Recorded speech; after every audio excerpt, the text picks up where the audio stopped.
जय माता दी, नमस्ते, प्रणाम। आप सभी लोग का स्वागत अभिनंदन करती हूँ अपने चैनल रेणु पांडे 8891 पे। आज आप सबके बीच में माता रानी की बहुत प्यारी सी गीत लेके आई हूँ। हमारी गीत आप सबको पसंद आए तो प्लीज़ वीडियो को लाइक, सब्सक्राइब, शेयर करें। जय माता दी। पसारिया चेरा बिकिया मांगे सुहागिन, पसारिया चेरा बिकिया मांगे सुहागिन, मांगे सुहागिन, हम मांगे सुहागिन, मांगे सुहागिन, हम मांगे सुहागिन। पसारिया चेरा बिकिया मांगे सुहागिन, पसारिया चेरा बिकिया मांगे सुहागिन, मांगों में सिंदूरा, बालों में गजरा, मांगों में सिंदूरा, बालों में गजरा, लगाए बिटिया बिकिया मांगे सुहागिन, लगाए बिटिया बिकिया मांगे सुहागिन। पसारे चेरा बिकिया मांगे सुहागिन, पसारिया चेरा बिकिया मांगे सुहागिन।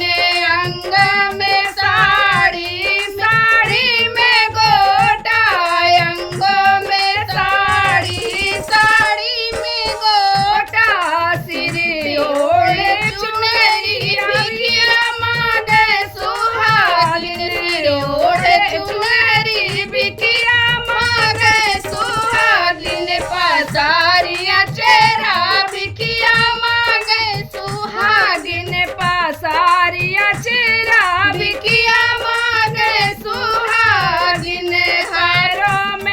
हाथों में चूड़ी, चूड़ी में कंगना, हाथों में चूड़ी, चूड़ी में कंगना, लगाए मेहंदी बिकिया मांगे सुहागिन, लगाए मेहंदी बिकिया मांगे सुहागिन। पसारिया चेरा बिकिया मांगे सुहागिन, पसारिया चेरा बिकिया मांगे सुहागिन।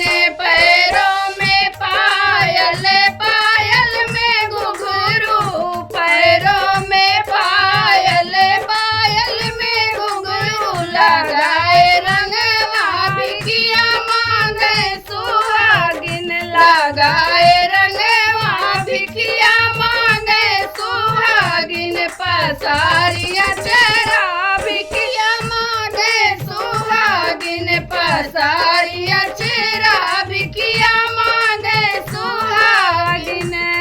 जय माता दी।